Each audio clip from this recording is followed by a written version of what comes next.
الحمد لله نحمده ونستعينه ونستغفره ونتوب إليه ونعوذ بالله من شرور أنفسنا ومن سيئات أعمالنا ومن يهد الله فلا مضل له ومن يضلل فلا هادي له وأشهد أن لا إله إلا الله وحده لا شريك له وأشهد أن محمدا عبده ورسوله صلى الله عليه وسلم وبعد. Alhamdulillah, it's been a number of weeks now that we've been having our dawah discussions. And as I had said last week, tonight is the last night of the dawah discussions. We'll be starting a new topic, inshallah, beginning next week.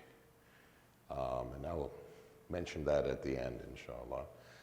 Tonight, as I think I had mentioned last week, we're going to be talking about the final segment, which is on difficult dawah questions or discussions, difficult topics, and some possible responses. I insist on saying possible responses because we all have different knowledge base, we all have different experiences, and sometimes different insights. So when topics like these come up, rely on your intuition, rely on your instincts as much as you can, but take this information as maybe as a starting point, inshallah. And we're going to skim over it because there's a lot of stuff here, a lot of material, and it's a lot of pages, so we're going to go over it at a high level, and we want to finish before the adhan, inshallah, as always, so that we're not crowding things at the very end. So the first difficult question that he brings up is the accusation of the Prophet sallallahu alaihi wasallam being a pedophile, being one who is seeking sexual gratification from minors. So he has a number of different points that he brings up here. First and foremost, he mentions that pedophilia, by definition, is adults seeking gratification from minors, not marital relationships. In other words, not building a family structure. If you understand the difference here, we're not talking about a one-night stand, so to speak, but we're talking about an extended engagement where you're responsible for one another, you're building a household and a family and a relationship and everything else, etc. So just that nature alone is different. The intent behind it, even if you were to label it as such, which of course we do not, even if you were to label it as such, it wouldn't be accurate because the intent behind the accusations, of course, was to build a family, was to build, a household. So that's the first point that he makes. He mentions about what was well known, and sadly I think is still true, that many European tourists would be what they refer to as sex tourists. And they would go to places like Sri Lanka and Thailand and the Philippines just for illicit relations with minors or with random people and things like that, etc. So that was a common feature. And so this is not the same thing. That what they're talking about there's no example of this in any version of Islamic history or the seerah of the Prophet or anything else that someone can point to and use as an example. The next thing, and this is a really good point, the age of consent for women in the West, this is true even until today as far as I recall the statistics, varies from between 14 to 18 years old. If you go across the United States by itself, the age of consent in different states varies. And it can be very, very young, and there's different levels of it, etc. But it's set at these arbitrary ages. And that's exactly the point that he makes, is that this was set in a very arbitrary fashion by democratic vote. So there's nothing that ties it to the biology and the psychology and physiology and everything else related to a young girl and when she becomes a woman and all of those various things, etc. So he makes the point here that so there's no relationship to her inability or ability or inability to have sexual relations or to be part of a marital relationship. Consequently, what could be considered legal in France might be illegal in England, as just an example. Next, he mentions that where Islam sets the age of puberty, which is the age of adult responsibility, legal responsibility in front of Allah, is set at puberty, which is a natural dividing line between childhood and adulthood. Menstruation indicates that a young girl has reached childbearing. Of course, for boys, it's also similar in that it's the ejaculation, etc. But the point being that he makes is that it's something that's definable. It's observable. You can tell exactly when that threshold has been crossed. There's nothing ambiguous about it, and it's clear indication of, at the very least, physical maturity, if not also psychological maturity. Of course, we could make a segue and mention how in the West, unfortunately, although physical bodies may mature, mental capacities seem to not, and they're far from ready to have adult relationships of any sort of kind at the age of puberty onset. So this is something that historically has changed over the years. Even in the West, it was not uncommon for girls to be married in their teens and even earlier. And that was very common, a very prominent feature, but the girls were also capable of being fully responsible as wives and mothers and everything else right from the word go. Most girls nowadays, and boys, they're not ready for those sorts of adult relationships at those same ages. There's a perennial youth that is enshrined in the society that allows quote unquote children who are truly no longer children to behave in childish ways and to make childish choices and decisions and to not be capable of taking on the responsibility of adult life and adult responsibility. So, slight soapbox, and I apologize for that.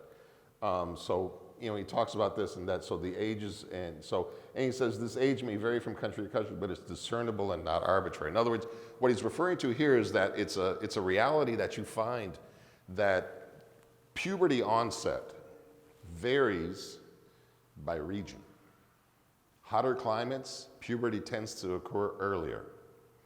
Colder climates, like where I came from in the north, it's a little more delayed because things don't progress as fast in the ice and cold of Minnesota or other places like that. But so regional variations and even environmental, sometimes the environment that they're in, desert climates versus tropical climates and things like that, they will all affect the onset of puberty, but it's something that is still discernible no matter where you are, no matter how this environment influences it. It always is a discernible dividing line between youth and adulthood.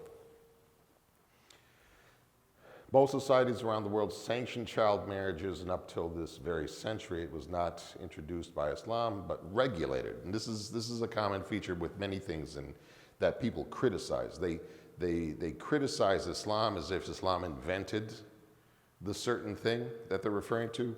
In this instance, child marriage is what's being spoken about, and Islam did not introduce the concept of child marriages.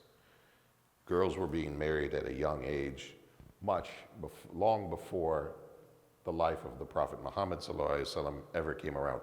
As a matter of fact, as a side point, I did a presentation for one of my classes on the marriage of Aisha and presented evidence from the other traditions, Jewish and Christian notably, to call into question the seeming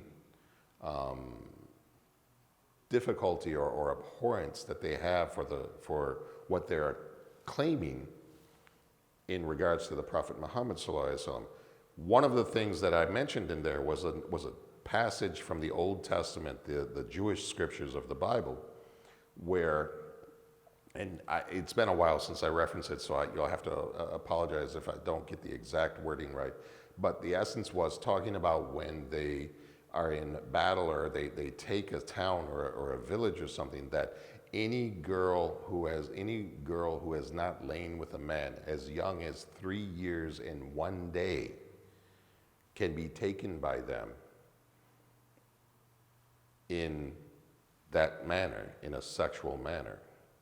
And this is enshrined in their scriptures and is elucidated by their scholars, their rabbis, as to being what's permitted for them. So the accusation that is leveled is disingenuous and dishonest because they're ignoring their own traditions and their own scriptures. And so these are the sort of things so this was not uncommon feature even within the scriptures of the other religions. So to level those accusations is missing the mark, because there were reasons that people were doing that for various purposes that they were doing that. Again, marriage, we're not talking pedophilia again, not just for the sake of pleasure and pleasure alone, but we're talking about starting families, even child marriages. Those things, when they were being practiced by many cultures and many religions, not just Islam. Islam did not introduce it, but regulated it, made rules around it.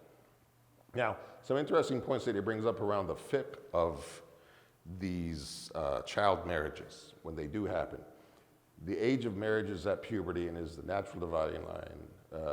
Islam stipulates that a girl or boy that is married before puberty, so a child that's been married before they attain the age of adulthood, where they're the age of responsibility, they will not live with their spouse until they've attained puberty. So this is similar, like in the story of Aisha. We know that the story goes that she was married at 6, but she didn't move in with the Prophet until she was 9, because at that time, in that place, puberty set on around that age, around the age of 9.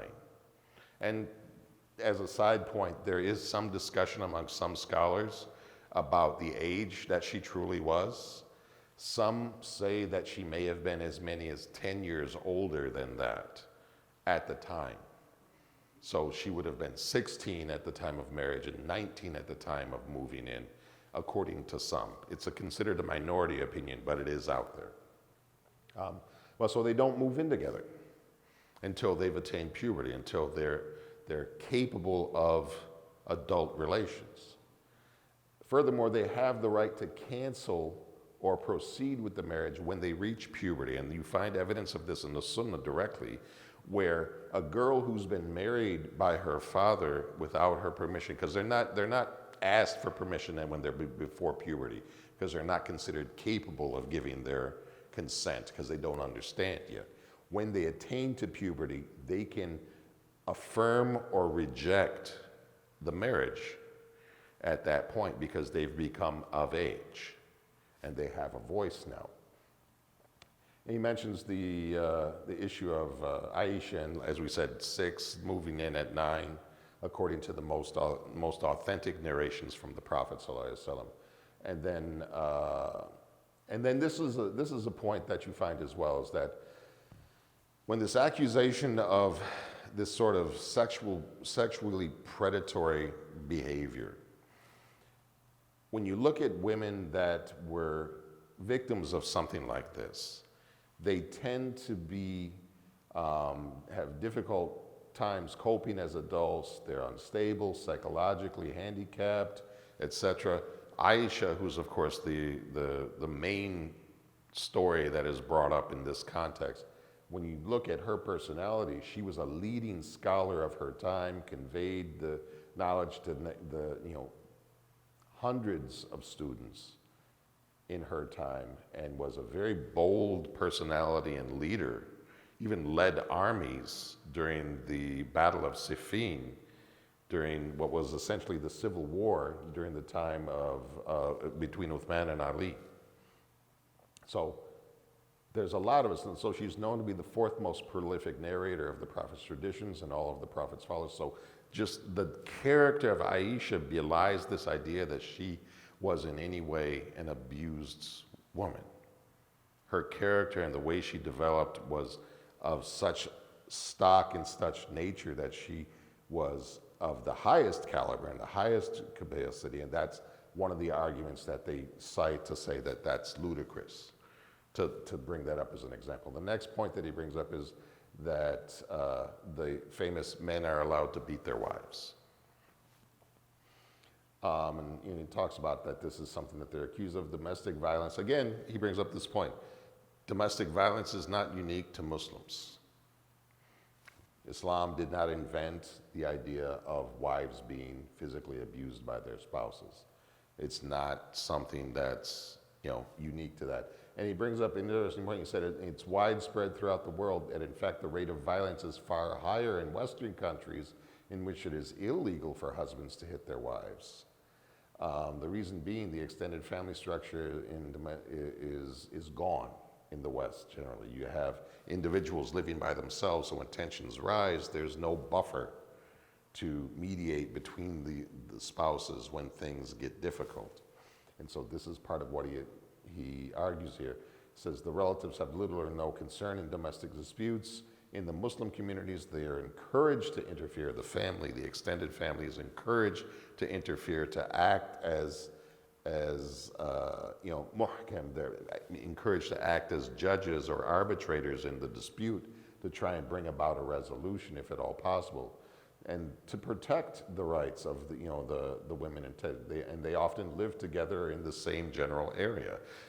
I'm sure many of you, if that isn't your reality in your own house, it's probably everybody's not far away, even in this area.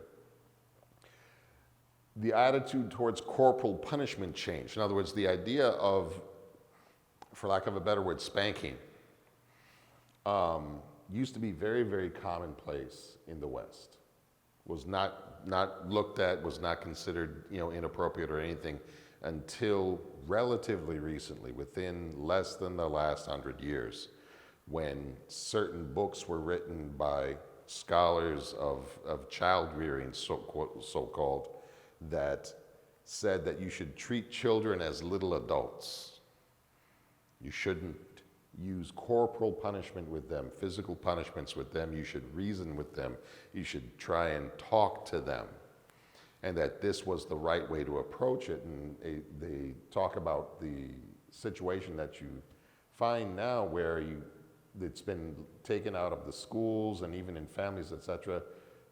So now he talks about how even some teachers, they're held hostage by their students. And especially in inner city schools, you'll see a problem where teachers, they're under strict rules about putting hands on a child in any way, shape, or form for any reason. And the kids know that, and they'll take advantage of that. And they'll become very aggressive with their teachers sometimes, and the teachers are left powerless. That's why he argues that they put metal detectors in the schools, was to protect against this violence that was starting to take place, not just amongst the students, but also towards the teachers. I actually remember, as a side, in high school when we were on the track team, one day, seemingly for no real reason, one of our team members got it in his head that he was just gonna punch out the coach. And so he just walked in onto the track, walked right up to him, no real provocation or anything, etc., and hauled off and smacked him. And he was a football player. He was a big, muscular, burly guy. So that was not a small thing. And there was nothing the coach could do, of course, because of the nature of things. And that was, 40 years ago. And it was like that, and it's even worse now. It mentions Islam recognizes corporal punishment, physical punishments for major crimes. Mentions 100 lashes for fornication, 8 for drunkenness or slander, etc. Regarding children, he mentions the famous one about teaching your children to pray when they're 7 and punishing them for it when they're 10. In other words, if they aren't performing it at 10. And it's important to note that even in this context, the punishment here is meant to stress the seriousness of the issue. It's not meant to cause harm, and he brings that point up later in the verse about the wives. But the punishment here is the kind of meant to stress the seriousness of a matter, because the child at 10, under most circumstances, is not going to have yet attained puberty. So technically speaking, they wouldn't be responsible for prayer. But the punishment here is meant to be a way of stressing to them the importance, so they stop playing around with it, so that by the time they do hit puberty, you don't have to try and take that much of a hard line with them to get them to even attempt to pray. The idea being that they inculcate the seriousness of the prayer before that point, so that, because after they hit 15, basically, if we're being honest with ourselves, there's not much you can do. Even as fathers, even as men, most of our sons by the age of 15, they may not win, but they would give us a real go for it if we got into a struggle. If you knew my son, he probably would have won. He was big, very big. But so this is the idea: is that it's not meant to be hurtful. It's not meant to cause harm. What it's meant to do is to convey seriousness as kind of a warning. And then he goes into the next part about the verse regarding the wife, where it does that the Sharia does permit the husband to hit his wife. Allah stated in the Quran, and he quotes the verse, that having rights over your women, that they do not allow anyone you dislike, they don't disobey you, you spank them, you may spank them, and a woman's right on you is that you clothe her and feed her and justly according to your means. So this is from the statement of the Prophet ﷺ, and the ayah itself, where it talks about that if you fear nushuz from them, that then first you advise them, idhuhunna, which interestingly, the advice in this context is a moving, emotional advice. That doesn't necessarily mean that we're ranting and raving and we're turning red. That's not necessarily what it's trying to say. When you say a mawidha is meant to be something that's heart-touching, that you're appealing to their inner emotion, their inner state, that it touches something inside of them. So you're trying to plead with them in a way that you hope reaches their heart and stresses the seriousness. So needless to say, yelling and screaming more often than not is not going to achieve that. Some people, possibly. Most people, that won't do the trick. The next step, of course, is to abandon them in the bed. And it's very specific. Abandoning them in the bed. And according to some of the ahadith, you're not supposed to do it outside of the house. The idea being is it's not meant to be on public display. It's meant to be corrective, and it's not meant to be shaming necessarily. It's to be corrective again. It's not meant to be hurtful, even emotionally in this sense. So in the bed is the way the ayah says, is that to abandon them in bed. So that's very, it's very specific, and the Prophet's advice is to not do it outside of the home. And then only then, after you've attempted these first two levels, if those are not working, and according to one of the shuyukh that I studied this subject with, if you think it will help, then you resort to the striking. But the striking is very specific, and there's many different conversations about this. The most famous of which, if I remember correctly, is Ibn Abbas talking about the nature of the striking, that it's not meant to be with anything larger than a miswak. So nothing much bigger than your finger, and that you're just like this. It's because it's not meant to break skin, to leave marks, to draw blood. So if it's only with something like this, unless you're a well-trained martial artist, you're not doing damage with this. Bruce Lee do a push-up with his single finger. Most of us, we're not Bruce Lee. We're not going to do that.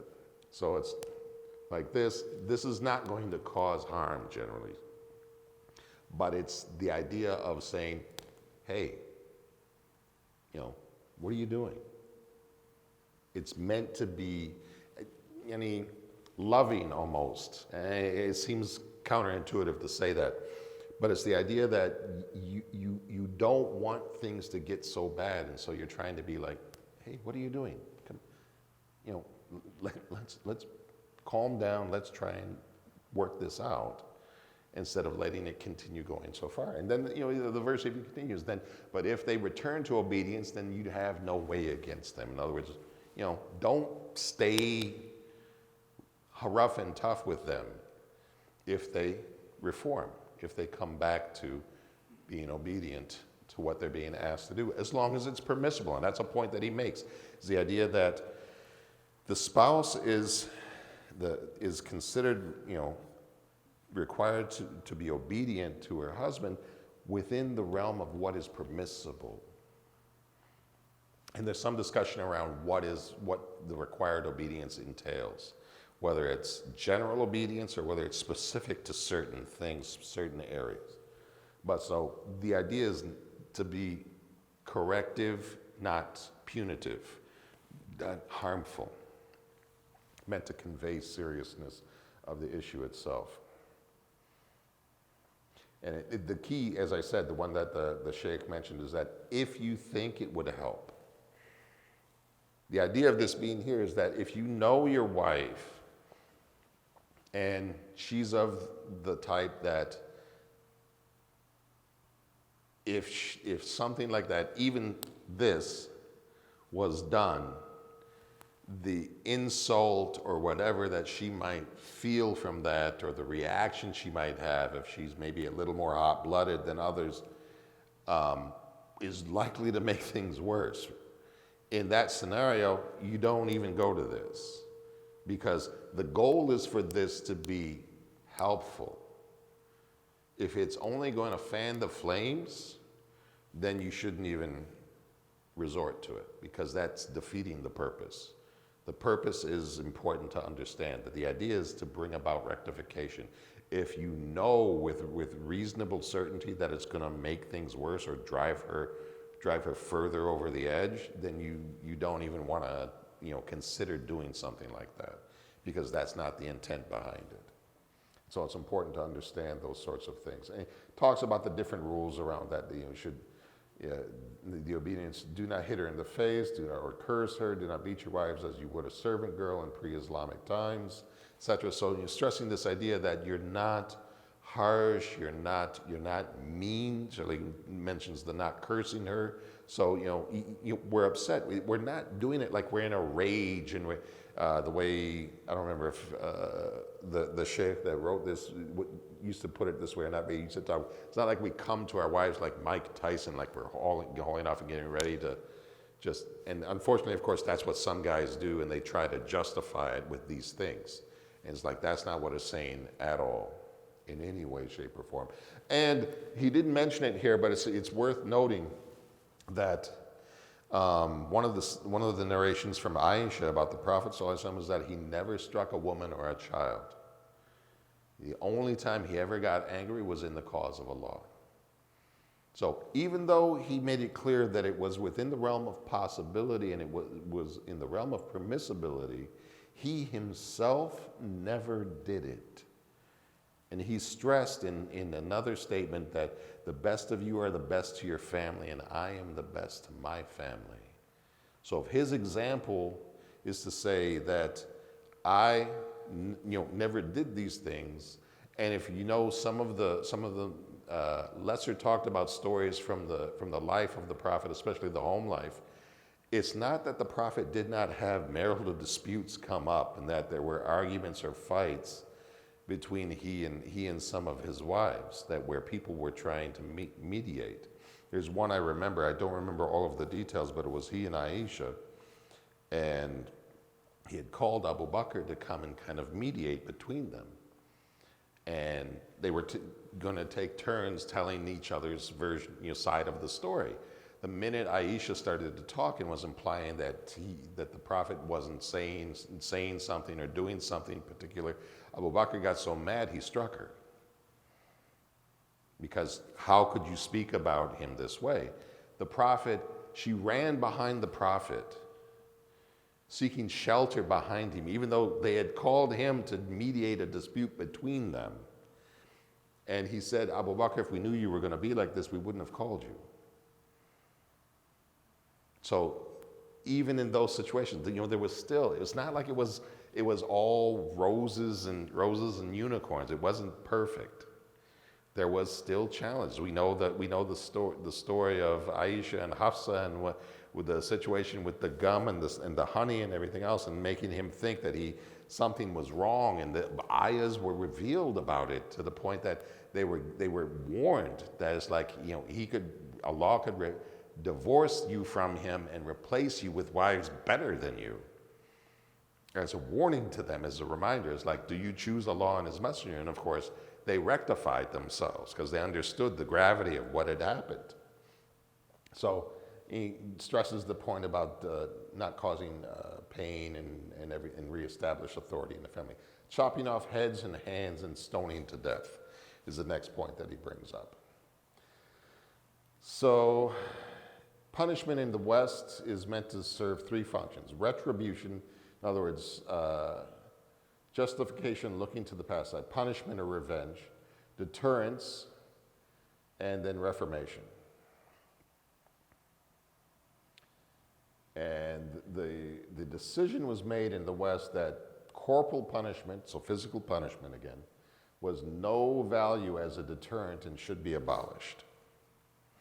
And he gives various examples of different opinions in Western legal circles that they should do away with the death penalty and with corporal punishments and all of these different things, etc. And how the death penalty was canceled in '65, and there were all of these murderers that were released from jail. And he said many of them, they went on to commit murder again and wind up back in jail.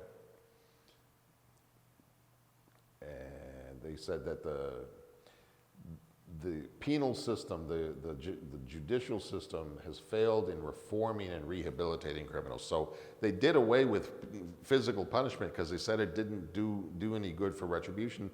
They were going to reform and rehabilitate, but they failed at it.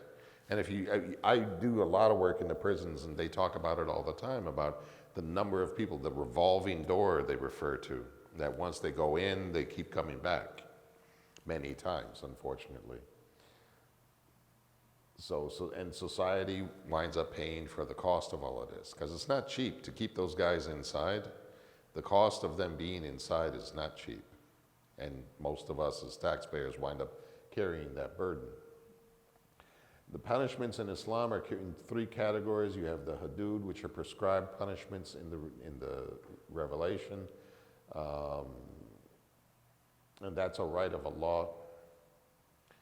Then you have, in a penal context, the punishment is either prescribed in the public interest, cannot be lightened or made heavier, and after being reported to the judge, it cannot be pardoned by either the judge, political authority, or the victim. In other words, once the crime has been done, the punishment is there. It's not something that you get dismissed in any way. There's no legal maneuvering that can be done. If you're guilty of the crime, you have a penalty, clear as a bell. So punishment prescribed in Islamic law for murder and injury when it equals is inflicted, and then ta'zir, discretionary. So the Ottoman administration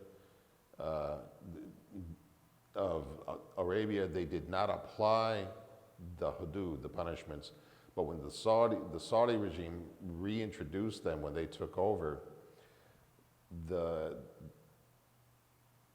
twice per year, the 6 months after the introduction of Sharia in the Sudan, he mentions the crime had decreased 40% within just 6 months. And that was in spite of the fact that the president had released 13,000 prisoners at the time of declaring the Sharia law there, because they hadn't been sentenced. And the same thing in Iran when the Sharia was introduced, crime rates dropped significantly. So once people saw that coming into play, more concurrently, the Taliban, of course, is prominent in the news right now. Similarly, in Afghanistan, and the Taliban-controlled Afghanistan, when Taliban was in control and they were instituting the hudud, which they were very, very deliberate and regular about, crime dropped significantly because people knew that not only was there punishment, but punishment was swift and severe within the bounds of what they understood to be Islamic law. So when people know that that's there, things die down because there's a certainty of consequence for being found guilty of something like that. Retribution is obvious in the punishments, such as qisas, harm for harm. So like if you break a tooth, you can break the other person's tooth, the similar amount, etc. Retribution and punishment is an expression of the community's disapproval of crime. The element of retribution, vengeance, and does not make punishment cruel and usually makes the punishment intelligent. Yeah, so he's talking about the issue of retribution, murder. He goes into some detail about different punishments, etc.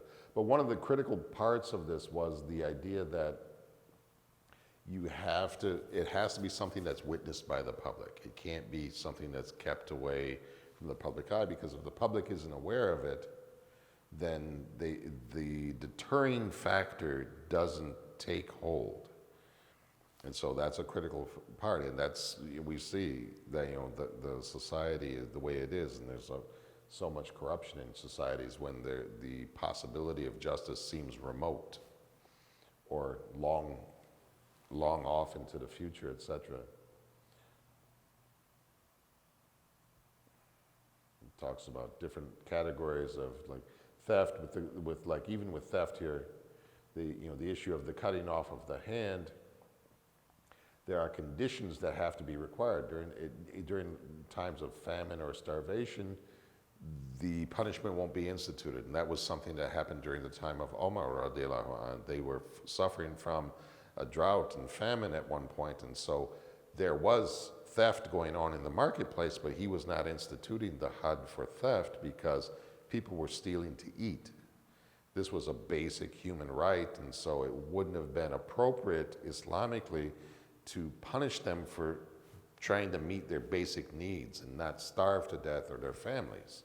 And so it was withheld at that time. He gives an example: if a worker stole from a boss who had withheld his pay, the boss would be penalized as long as the amount stolen was not more than what was owed in back wages. If the property taken was public property, for example, rugs or fittings in a mosque or seats from a public transport, these are instances where they would not be applied. Part of the ruling around theft in general is that it has to be protected. It has to be in a protected place, under lock and key or somewhere. Like if it's in your pocket and somebody reaches into your pocket to get it, that's theft. But if it's sitting out on the table and you're just not paying attention, that's not exactly theft because it's not protected. So there's definitions to it. There are rules around it. It's not just blanket. And there's a value that has to be exceeded as well. So we'll skip through some of that. Muslims oppose personal freedoms, and he talks about how this is based on moral laws, and this is a system in which all acts of all relationships need to be part of a morally acceptable relationship, etc. And in the West, of course, the West sees it as an issue of consenting adults. As long as the two people involved are agreeing to it, then they're allowed to it, etc. This has actually been taken to such an extent that in some parts of Northern Europe, they allow incest under the same pretext. As long as they're above the age of consent, 18 for argument's sake, father and daughter, mother and son is completely acceptable. And that is not considered illegal. And there was even, I remember seeing an article about necrophilia, which if you don't know what that implies having sex with dead bodies as absolutely abhorrent as that sounds, that there's actual conversations in that same country about permitting or allowing that sort of behavior as well. Because in this case, of course, there's no issue of consent because the other party is dead. So why is there an issue? So and so the issue of the proof of guilt for things like that is pregnancy, confession, or testimony for adults. The point is made that the bar for being guilty of zina in Islam is quite high, and under normal circumstances is going to be very difficult to prove. Obviously, we have the examples from the Sunnah where people admitted to it and insisted on admission because they were seeking a higher spiritual station.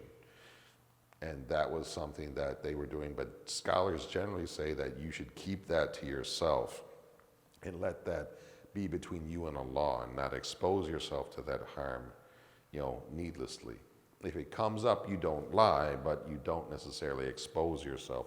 You try and keep your sins between yourself and Allah as much as you can, so as to, rely on the mercy of Allah, inshallah. But again, you don't lie about it. The laws, the rules, 100 lashes might seem sufficient, but the implementing, even the lashes has got rules, and it has to be done in a way where they're not exerting full force, but like when you see people just reaching way back, and it's like it can only be so much, so it's not as forceful and as damaging, etc. The issue of Muslims being homophobic and intolerant, a whole conversation about how it had been considered an illness by psychiatrists and psychologists for years, until relatively recently when everything was changed, and now the distaste for that behavior and lifestyle is seen as the illness, and the actual thing that was considered an illness is now considered normal and acceptable behavior psychologically. So just the upside down nature of this all. And he goes into some points about the genetics that people talk about and everything else, etc. Interestingly, the story around the genetics that was found, the science behind the initial claim that there was a genetic basis for homosexuality, the science was specious at best, weak, unverified by others at best. It came out later that the lead researcher on the entire project himself was gay. So needless to say, it was a self-serving exercise to establish this and to justify it, etc. Not to mention, they said that he was completely unknown and unimportant until after he did this work, and then he became this media darling, and he was all over the news and wrote books and stuff like that, etc. So lots of questions around it. But the interesting point, and I think because of time, we'll go ahead and we'll end on this one, because we're just about up, is that they talk about the genetics. Even if we, for argument's sake, say that there is some basis for a genetic component to homosexuality, again, for argument's sake, not saying that it's confirmed or not, but even if we accept that as a premise, the presence of genetic predispositions for certain things does not require their appearance. This was something I read recently where they were talking about this idea that you can have different genetic predispositions. Like if you've ever taken DNA tests for genealogy or things like that, etc., they have aspects of these tests now where they give you markers for whether or not you're going to be lactose intolerant, or if your eye color will be a particular way, or things like that, etc. He said you may have the genetic predisposition to these different conditions, but other environmental factors and experiences even sometimes have to take place in order for them to express themselves. So you may have the gene for, say, lactose intolerance, but because of something you experience as you're growing up, it never really manifests itself. You have no real difficulty in dealing with milk. Whereas somebody else, they may not have the gene, but they have an experience that causes them to have a problem with it. It's not, as he alludes to in one passage, human beings are not robots, where it's, information in, information out. We're not programming like that. Information goes in. We have some information that's part of our creation, but that does not necessitate that we are a particular way. It is not destiny. It is a possibility. It is the capacity, but it is not a guarantee. And so it's not a viable explanation to say that this is why people are homosexual. And he gave another example of something about the structures of the brain, and the point was made is that the structures they were seeing was only identified after they had died, and they were identified as homosexual. So it could have been the activity of homosexuality that caused the part of the brain to change, not something that they were born with that caused the homosexuality. So it wasn't able to establish chicken and egg, so to speak. So that's the last of those. There's a few other points that they do here, etc. But like I said, we're short on time. We're going to go ahead and wrap it up. But inshallah, we're in the outreach office always, throughout the week. So if questions or anything comes up where you want more information about dawah and outreach and talking to people about Islam, you're welcome to stop by and talk to us. Now, as a closing point, I mentioned that we will mention what we are going to talk about starting next week. My intention is starting next week, we will begin a brand new topic, which is going to be Islamic nasiha for couples. It will be Islamic advice for couples and forming strong, lasting relationships. So, inshallah, that'll be the goal, and it'll be a multiple week program, because we'll be going into various topics into some detail, inshallah, providing hopefully helpful advice and insights that will benefit all of us, inshallah, and provide that sakina in our homes that we're all hoping for, inshallah. Subhanakallahumma wa bihamdika, ashhadu an la ilaha illa anta, astaghfiruka wa atubu ilaik. Wassalamu alaikum wa rahmatullahi wa barakatuh.